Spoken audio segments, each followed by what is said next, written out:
संसार सत्य या भ्रम।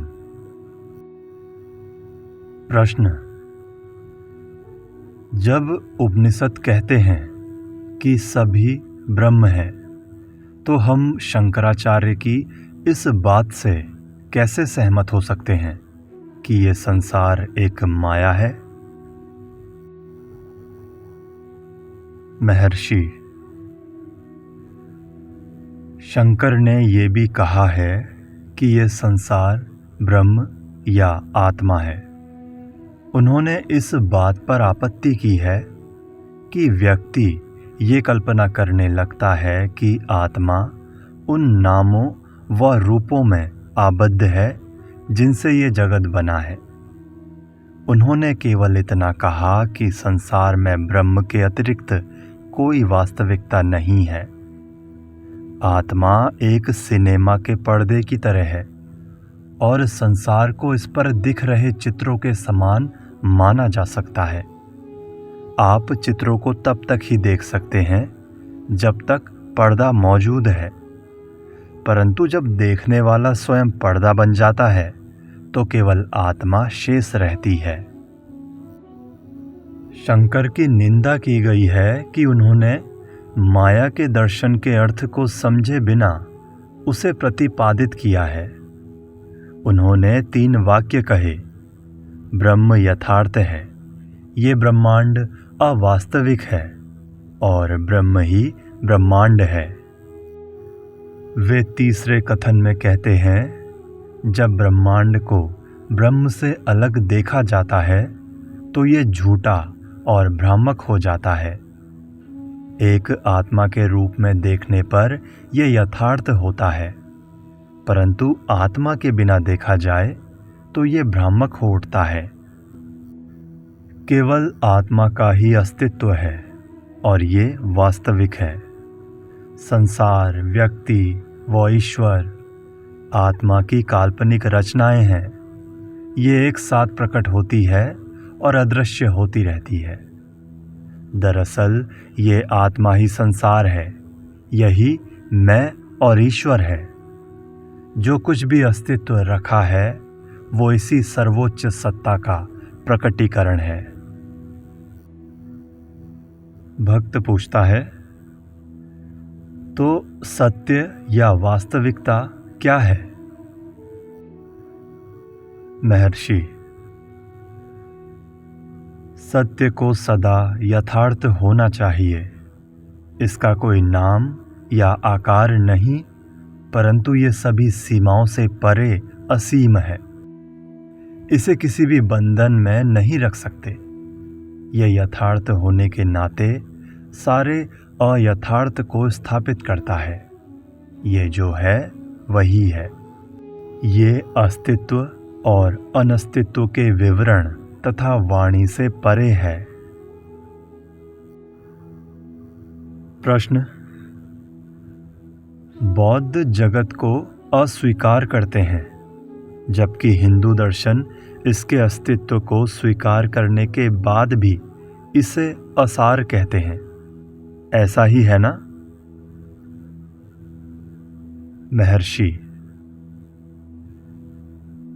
ये केवल देखने का अलग अलग नजरिया है।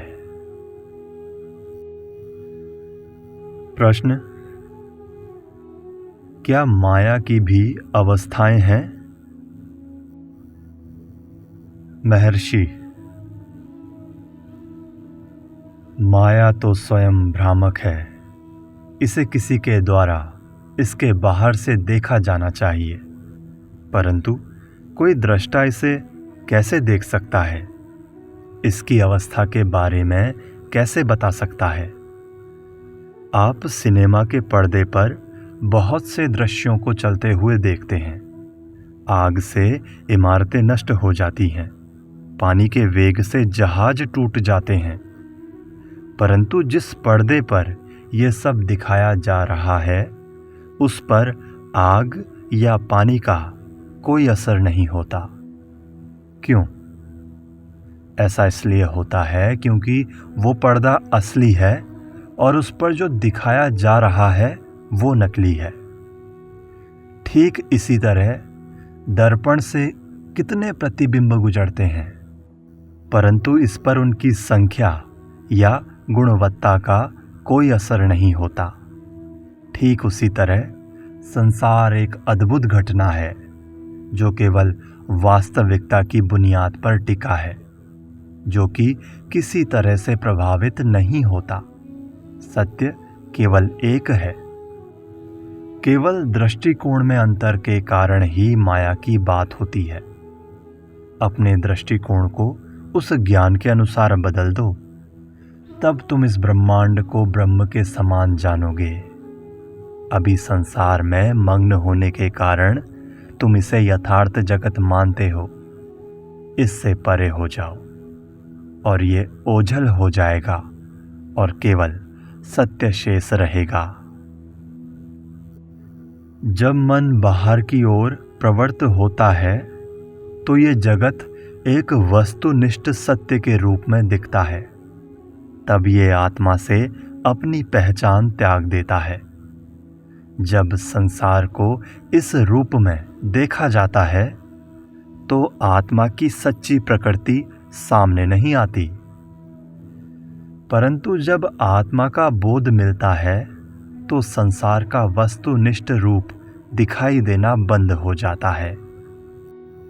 ये माया है जिसके वश में आकर हम सदा नित्य और शाश्वत, स्वप्रकाशित और अपने अस्तित्व का मर्म आत्मा को अस्तित्वहीन और असत्य मानते हैं। इसके विपरीत माया ही हमें संसार, अहम व ईश्वर को सत्य और अस्तित्व में बने रहने वाले मानने पर विवश करती है। ये संसार में वास्तव में सत्य है, परंतु एक स्वतंत्र आत्मनिर्भर सत्ता नहीं है। जिस तरह कोई मनुष्य सपने में दिखाई देने पर असली लगता है परंतु वास्तव में सत्य नहीं होता, उसी तरह ये संसार भी है। जिन्होंने आत्मबोध पाया है और जिन्होंने आत्मबोध नहीं पाया, दोनों के लिए ही संसार सत्य है। दूसरी श्रेणी के लिए सत्य संसार के आकार के अनुकूल है, जबकि पहली श्रेणी के लिए सत्य एक निराकार संपूर्णता और संसार की बुनियाद के रूप में है। इन दोनों के बीच में केवल यही अंतर है। महर्षि कई बार कहते थे कि मिथ्या और सत्य का अर्थ एक ही है, तो भक्त ने उनसे प्रश्न पूछा। महर्षि ने कहा, हाँ, मैं कई बार ऐसा कहता हूं। सत्य से तुम क्या समझते हो? ऐसा क्या है जिसे तुम सत्य मानते हो? मैंने उत्तर दिया, वेदांत के अनुसार जो स्थायी और अपरिवर्तनशील है उसे ही सत्य कह सकते हैं। यही सत्य का अर्थ है। तब महर्षि ने कहा, संसार को बनाने वाले नाम और आकार लगातार बदलते रहते हैं और नष्ट होते रहते हैं, इसलिए इन्हें मिथ्या कहते हैं। अगर आत्मा को यही नाम दें तो ये मिथ्या है, और अगर सबको आत्मा माने तो ये सत्य है। अद्वैत को मानने वाला कहता है कि संसार मिथ्या है, परंतु वो ये भी कहता है कि ये सब ब्रह्म है। तो ये स्पष्ट है कि वो वस्तुनिष्ठ संसार को आत्मा मानने की निंदा करता है, उसे ब्रह्म रूप में मानने की निंदा नहीं करता। जो आत्मा को देखता है वो संसार में भी केवल इसी आत्मा को देखता है। ज्ञानी को इस बात से अंतर नहीं पड़ता कि संसार दिखाई देता है या नहीं। दोनों ही दशाओं में उसका ध्यान आत्मा की ओर रहता है, मानो ये वे शब्द हों जो कागज पर मुद्रित हैं। आप शब्दों में खोकर कागज को भुला देते हैं, परंतु ज्ञानी कागज को बुनियाद की तरह देखता है, भले ही उस पर शब्द दिखे या ना दिखे। वेदांती ये नहीं कहते कि संसार मिथ्या है। ये एक गलतफहमी है।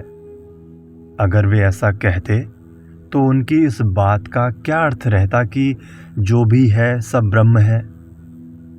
उनका अर्थ केवल यही है कि संसार मिथ्या है, परंतु आत्मा की तरह सत्य है।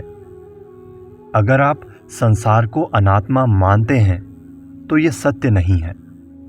सब कुछ, भले ही आप इसे माया, लीला या शक्ति कोई भी नाम दें, इसे आत्मा के भीतर होना चाहिए और उससे परे ये नहीं है।